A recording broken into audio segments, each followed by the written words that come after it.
नमस्कार, times of Swaraj में आप सबों का स्वागत है। मैं हूं संतोष सिंह और आज हम टाइम्स ऑफ स्वराज में चर्चा करने जा रहे हैं कि कल दिल्ली में जदयू की राष्ट्रीय कार्यकारिणी की बैठक होने वाली है।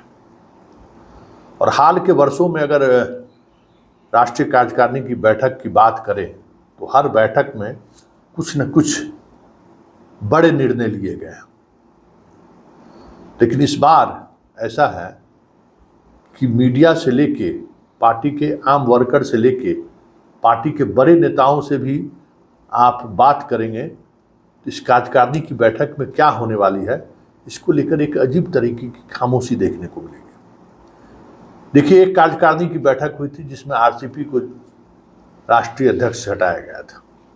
वो भी कयास लगाए जा रहे थे और मीडिया में ये खबरें भी आनी शुरू हो गई थी कि आरसीपी की विदाई तय है।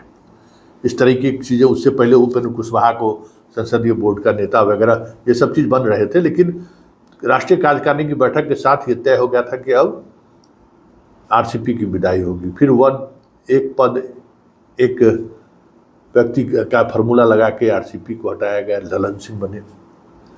उस कार्यकारिणी की बैठक में भी ललन सिंह अध्यक्ष बनेंगे ये लगभग दिखने लगा था। फिर कार्यकारिणी की बैठक हुई, ललन सिंह हटाए गए और वो भी वक्त याद करिए, आरसीपी की कुर्सी गई थी क्यों? वो बीजेपी से करीब आ गए थे। और फिर ललन सिंह की कुर्सी क्यों गई? वो राजद के करीब आ गए। मतलब दोनों खासम खास जो नीतीश के थे, राइट और लेफ्ट, वो उनके भरोसे पर खड़े नहीं उतरे। वो किसी भी परिस्थिति में ये नहीं चाहते थे कि आरसीपी मंत्रिमंडल में शामिल हो, और मंत्रिमंडल में शामिल होने के बाद जो उन्होंने किया उसको लेकर नीतीश का कहीं न कहीं भरोसा टूटा।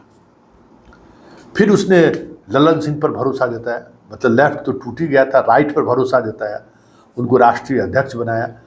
और राष्ट्रीय अध्यक्ष बनने के बाद जिस तरीके से वो लालू परिवार के नज़दीक आए, लगा जैसे इतनी नज़दीकियाँ आ गई कि पार्टी तोड़ने तक की खबर चलनी शुरू हो गई थी, याद होगा आपको सब।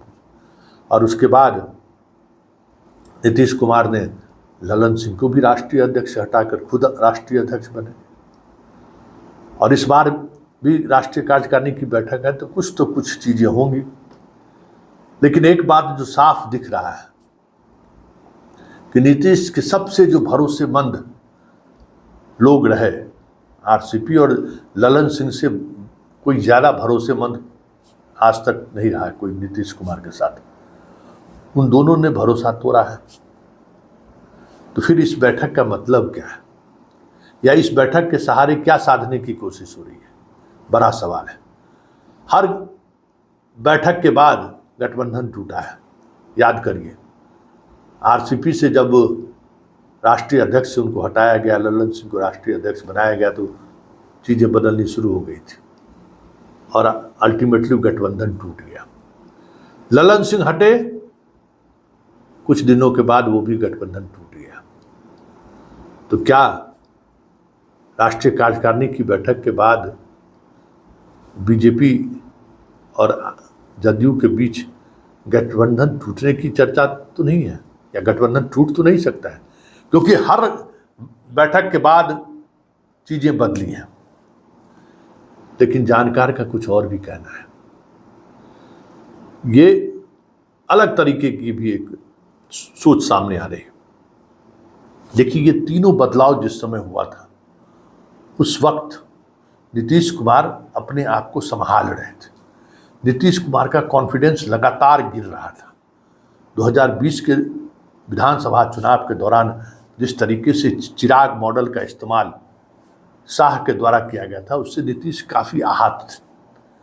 मतलब एकदम वो इतना आहत थे, वही शिखंडी को खड़ा करके भीष्म पितामह पर तीर चलाने वाली बात हो गई थी।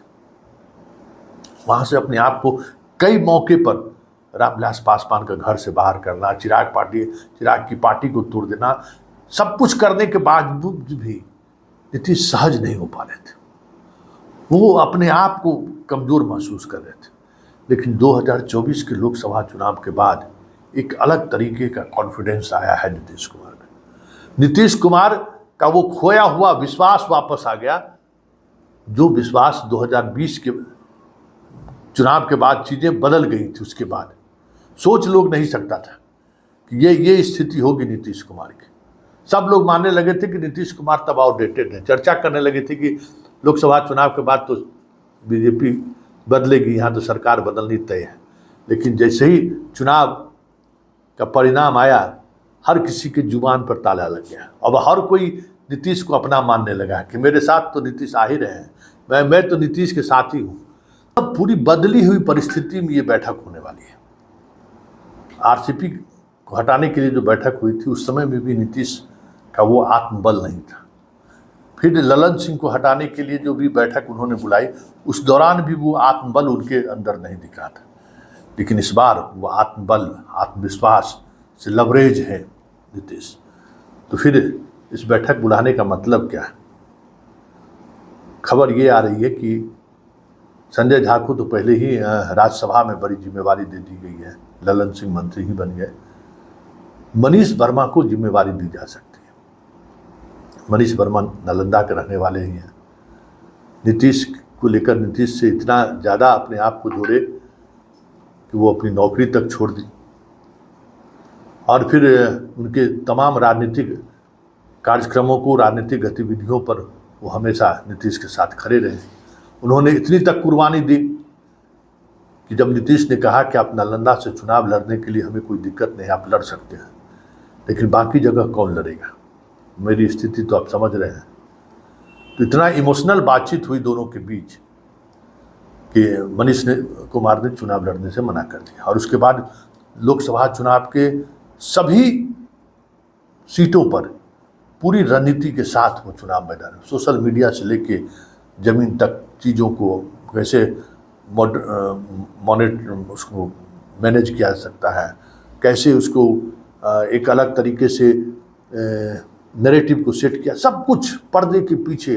कोई सोच नहीं सकता था कि इस तरीके से ये ऑपरेशन चला रहे हैं। एकदम कहीं मनीष वर्मा दिखाई नहीं दे रहे थे, लेकिन हर जगह दिखाई दे रहे थे। पार्टी के तमाम पुराने नेता हो या नए नेता हो, सबके बीच बेहतर कोऑर्डिनेशन कैसा बना रहे, इसको लेकर मनीष वर्मा हमेशा सजग दिखे, हमेशा। और ये सजगता ऐसा दिख रहा था जैसे वो वाकई में नीतीश के उत्तराधिकारी तो नहीं है, एकदम उत्तराधिकारी जैसा उनका आचार विचार व्यवहार रहा है। मुख्यमंत्री के नज़दीक के लिए अलग से, उनको नज़दीकी के लिए अलग से एक पद क्रिएट किया गया, जो भाई प्रशासनिक तौर पर भी कुछ मदद करते रहे, वो राजनीतिक रूप से भी मदद कर ही रहे थे। आपदा प्रबंधन विभाग में उनको सदस्य के रूप में नियुक्त किया गया, कैबिनेट मंत्री का दर्जा उनको दिया गया। लेकिन सबसे बड़ी बात यह है कि मनीष वर्मा चाहे आरसीपी हो या ललन सिंह, दोनों से डिफरेंट है। ये दोनों एरोगेंट हैं, इनकी एरोगेंसी जो है चर्चा में रहती है।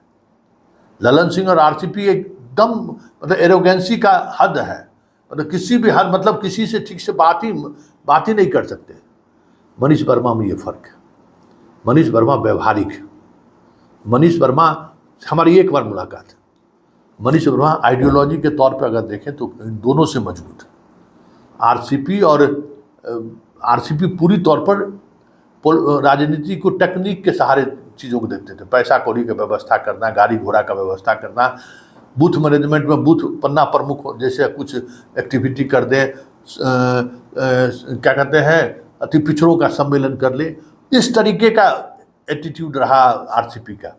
वो एक अलग तरीके से पार्टी चला रहे थे, लेकिन संगठनात्मक रूप से पार्टी में धार आरसीपी ने भी लाया है। ऐसा नहीं है कि आरसीपी ने नहीं लाया, ऐसा आरसीपी की बड़ी भूमिका है। मतलब 2019 के पार्लियामेंट के इलेक्शन से पहले मैंने खुद अनुभव किया हूँ, कई दिनों तक हमने आरसीपी के साथ बिहार भ्रमण के दौरान रहा है। आरसीपी ने पार्टी को रिचार्ज किया, एकदम चार्ज जिसको कहते हैं, रिचार्ज उन्होंने किया। हर पार्टी के कार्यकर्ताओं से उन्होंने सीधा संबंध रखा।